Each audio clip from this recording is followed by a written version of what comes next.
far as I know, this story was true because my pastor told it. It's been 20 years, 25 years ago. And I remember him saying that this girl wanted to go to a tent revival, and what the story was, her dad didn't want her to go. Her dad didn't believe in Jesus. He forbidden her to read her Bible. He forbidden her to go. So she went to this tent revival and wanted to get saved, and she wept and cried and did. And she come home, and her dad said, "You're not going back to that tent revival, young lady." And I mean that. And you're not going back. And something happened. She wouldn't go back. And she got sick. And so sick that it started, she was dying. And the dad came to her and said, "Honey, you need to pray. If you're not saved, I know I was wrong." And she said, "Dad, get away from me. I don't want to hear that stuff. You told me no, and I don't want it. And I don't want to hear it. It's too late for me." And she said, "Dad, put something on my feet. My feet are burning. I'm burning, and I don't know what's going on, and I'm burning. Dad, cool me down. I'm hot." And she died.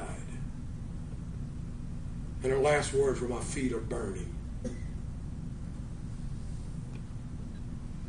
Now I'm going to tell you something. My pastor told that story many years ago.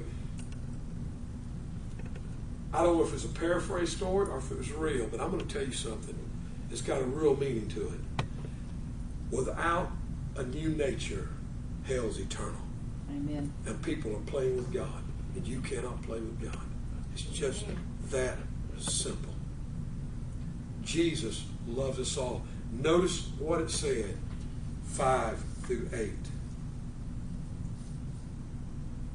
To be carnally minded is death. Because the carnal mind is an enemy against God. For it is not subject to the law of God, neither indeed can be. Now that's a true statement. Sinners are going to do sinner things. You can't expect them to do Christian things. But Christians expect them to do Christian things, and they're not even Christians. They can't. They know not the law of God. So then they that are in the flesh cannot, will not, ever please God. You can't please God not being a Christian. And God don't expect you to. Come on, Miss Sandy. God doesn't expect you to. God knows that you are a sinner. But if you get saved, He expects us to have a new nature. And that's the thing about Christians. That's why I don't understand how come so many churches are fighting around this country. It's amazing. My mother-in-law's church across town, my brother-in-law's church up in Kershaw County, every small church is having fights and trouble and Christians fighting over foolish things in the church. How can we be Christians to do that? I don't understand that. We're supposed to have love and forgiveness and long-suffering and patience and goodness. Why don't we have those things as Christians? Why is there so many divorce among Christians? Christians are getting divorced, husbands and wives. Why? God said if we have all these other things. Now, there is room for divorce now, don't get me wrong. But I'm just talking about just because you didn't want pickles on your hamburger and she put them on and you got mad, I'm getting divorced. Heck with that. I mean, come on now. Or because she throws her pantyhose over the line and you leave your boxers on the towel rack. Come on now. People get divorced over the most foolish things.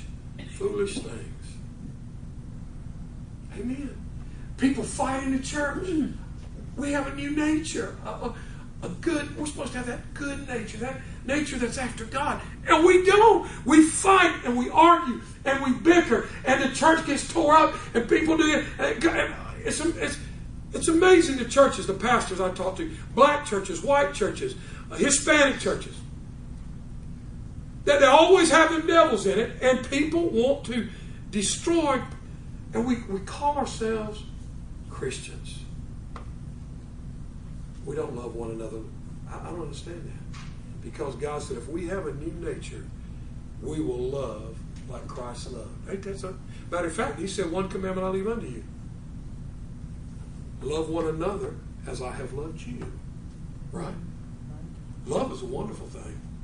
Man, it's a peaceful feeling. It gives you a sound mind. And makes you feel good in your soul and in your heart. Man, love is wonderful. And we just don't have it. Go ahead, Miss Sandy. If you would, stand with me, bow your head and close your eyes today.